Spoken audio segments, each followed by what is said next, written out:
Hello friends. तो इस video में हम पियाजे ने जो संज्ञानात्मक विकास की अपनी 4 अवस्थाएं बताई थी उसके बारे में हम डिस्कस करेंगे। इससे पहले जो वीडियो अपलोड किया था मैंने उसमें मैंने पियाजे की जो थ्योरी थी, पियाजे कहाँ से आते हैं, उस सब के बारे में मैंने डिस्कस कर लिया था। अब हम ये जानेंगे फ्रेंड्स कि पियाजे कॉग्निटिव डेवलपमेंट ऑफ पियाजे में मेनली 4 स्टेज बताए हैं पियाजे ने। पहला है हमारा संवेदी पेशी अवस्था, जिसे इंग्लिश में बोलते हैं सेंसरी मोटर स्टेज, जो कि 0 to 2 वर्ष के बच्चों में होता है। इस अवस्था में बच्चा अपनी ज्ञान इंद्रियों के माध्यम से सीखता है। जो हमारा संवेदी पेशी अवस्था होता है, सेंसरी मोटर स्टेज होता है, इसमें बच्चा हमारा अपने ज्ञान इंद्रियों के माध्यम से सीखता है। इसमें क्या रहता है कि इसमें वस्तु अस्थायित्व बच्चे के अंदर आ जाता है, जिसे हम ऑब्जेक्ट परमानेंस कहते हैं। ऑब्जेक्ट परमानेंस का गुण बच्चों के अंदर आ जाता है, यानी बच्चा अपने दिमाग में वस्तुओं की छाप बनाना शुरू कर देते हैं, जिससे वह छपी हुई वस्तु को ढूंढ लेता है और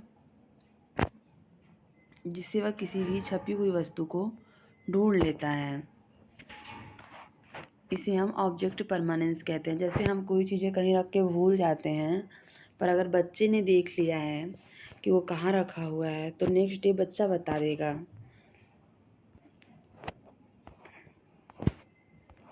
और हमारा सेकेंड स्टेज है प्री ऑपरेशनल स्टेज, जिसे हम पूर्व संक्रियात्मक अवस्था कहते हैं, जो कि 2 to 7 वर्ष तक के बच्चों के अंदर आ जाता है। प्री ऑपरेशनल स्टेज यह क्रिया करने से पहले की अवस्था है, यानी इसमें बच्चा सामने आने वाली चीज़ों को देख पाएगा, समझ पाएगा, लेकिन कोई क्रिया नहीं कर पाएगा। इसमें बच्चा क्या करता है कि अपने सामने जो भी उसकी चीज़ें हैं वो उसको देख लेता है, समझ सकता है, लेकिन कोई क्रिया नहीं कर पाता है। ये सिंबल स्टेज होता है। एग्ज़ाम में इससे भी क्वेश्चन आते हैं। इस स्टेज में जो बच्चा रहता है वो प्रतीकों का यूज करने में निपुण हो जाता है। जैसे साइकिल शब्द सुन करके उसके माइंड में साइकिल की एक इमेज बन जाती है। साइकिल शब्द सुन के बच्चा ये एज्यूम कर लेता है कि साइकिल कैसा होता है, क्योंकि उसने साइकिल को पहले से देख के रखा हुआ है, देखा हुआ है। सो दैट, और जैसे यहाँ पे चिप्स है तो इसको भी बच्चा पहचानना जान जाता है।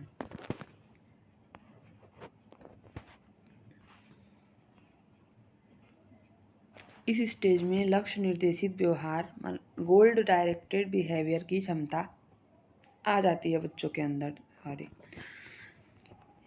जीववाद, एनिमिज्म, जब बच्चा सजीव और निर्जीव वस्तुओं में अंतर नहीं कर पाता है। इस स्टेज में बच्चा किसी भी सजीव और निर्जीव वस्तुओं में अंतर नहीं कर पाता है।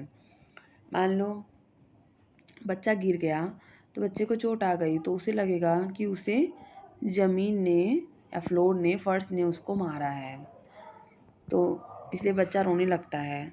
और जब मम्मी आके फर्श को मार देंगी कि अरे इसने मेरे बच्चे को मार दिया, तो बच्चा चुप हो जाता है, क्योंकि बच्चे को नहीं पता है वो सजीव है या निर्जीव है। बच्चे के अंदर एनिमिज्म नहीं रहता है। ईगोसेंट्रिज्म, अहम केंद्रीवाद, जब बच्चा यह सोचना शुरू कर देता है कि वो जो कर रहा है, सोच रहा है, वह सब ठीक है, इस स्टेज को ईगोसेंट्रिज्म कहते हैं। जैसे बच्चे को अगर चॉकलेट खाना है तो बस उसे चॉकलेट चाहिए, उसे कहीं से भी चॉकलेट ला के दो, वो कोई फ़र्क नहीं पड़ता चॉकलेट है नहीं है क्या है, बच्चे को चॉकलेट चाहिए तो चाहिए। इस स्टेज में बच्चे के अंदर बहुत ज़्यादा ईगो रहता है, अहम केंद्रिता रहता है। बच्चा सोचता है मतलब मैं ही सब कुछ हूँ, मेरे हिसाब से सब कुछ होना चाहिए। सो दैट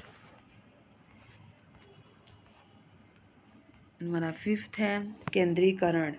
एक समय में किसी वस्तु की केवल एक विशेषता पर ध्यान दे पाने की प्रवृत्ति को सेंट्रेशन कहते हैं। मान लो बच्चा फ़ोन चला रहा है तो वो फ़ोन में ही उसका पूरा ध्यान रहेगा, मतलब वो एक समय में एक ही चीज़ करेगा सेंट्रेशन के साथ, कॉन्सन्ट्रेशन के साथ। तो बच्चे के अंदर इस स्टेज में बच्चे के अंदर केंद्रीकरण बहुत ज़्यादा होता है। संरक्षण 5th है हमारा। 6th है कंजर्वेशन। अगर किसी वस्तु के साइज या शेप में चेंज कर दिया जाए तो उसकी क्वांटिटी पर कोई प्रभाव नहीं पड़ता, लेकिन बच्चा इसको समझ नहीं पाता। जैसे एक बड़ा ग्लास है, एक छोटा ग्लास है। अगर बच्चे को आप छोटे ग्लास में पानी दे रहे हो, जबकि बस साइज़ में दोनों में अंतर है, बाकी जितना पानी छोटे में आ रहा है उतना पानी बड़े में आ रहा है, लेकिन बच्चे को लगेगा कि आप उसको कम दे रहे हो पानी। मान लो बच्चा दूध नहीं पीता, आप उसको दूध दे रहे हो, छोटे ग्लास में दूध दोगे तो उसे लगेगा कि आपने उसे बहुत कम दूध दिया है, बड़े ग्लास में दोगे उसे लगेगा बहुत ज़्यादा दूध दिया है। तो इस स्टेज में बच्चा कंजर्वेशन नहीं कर पाता है।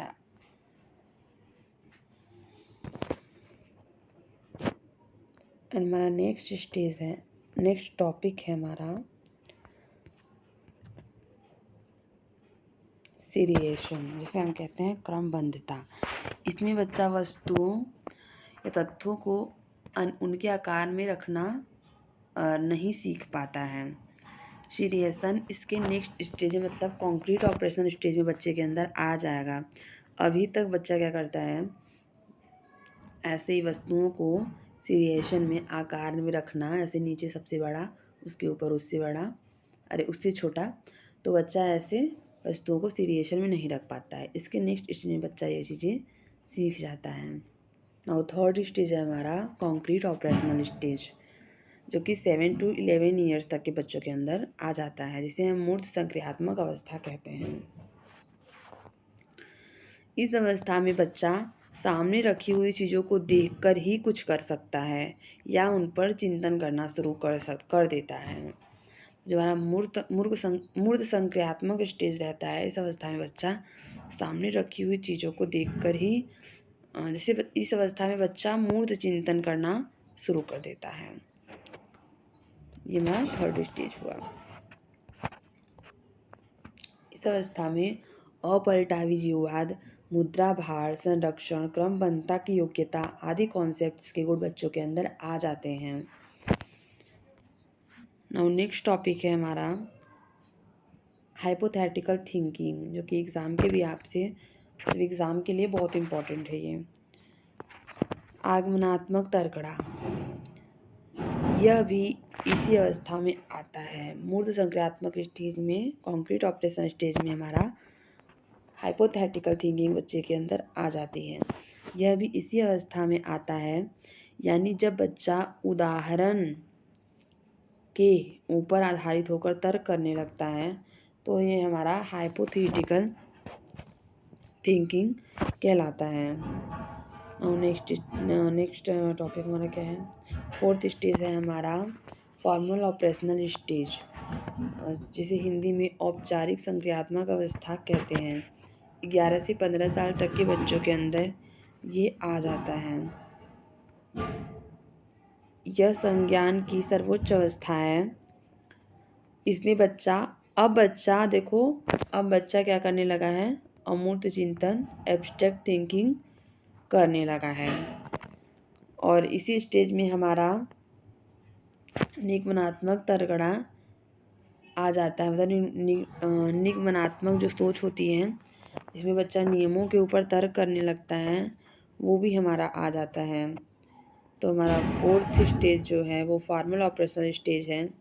यह संज्ञान की सर्वोच्च अवस्था है।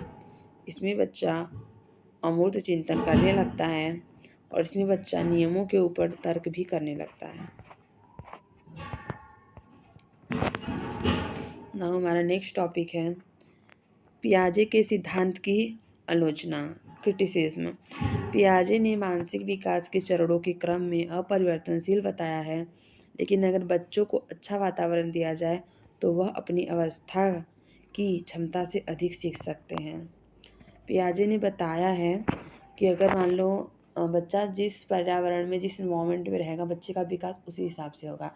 अगर बच्चे को बेहतर स्टेज दिया जाता है, अच्छा इन्वायरमेंट दिया जाता है, तो बच्चा और भी अच्छी तरीके से सीख सकता है। सो फ्रेंड्स, इस वीडियो में मैंने पियाजे के जिन पियाजे के चारों जो उन्होंने स्टेज बताए थे उसको डिस्कस किया है। नाउ नेक्स्ट वीडियो में हमारे पियाजे यहाँ पूरे कंप्लीट हो गए हैं। अब हम नेक्स्ट वीडियो में नेक्स्ट टॉपिक के ऊपर डिस्कस करेंगे। So that keep watching, keep supporting.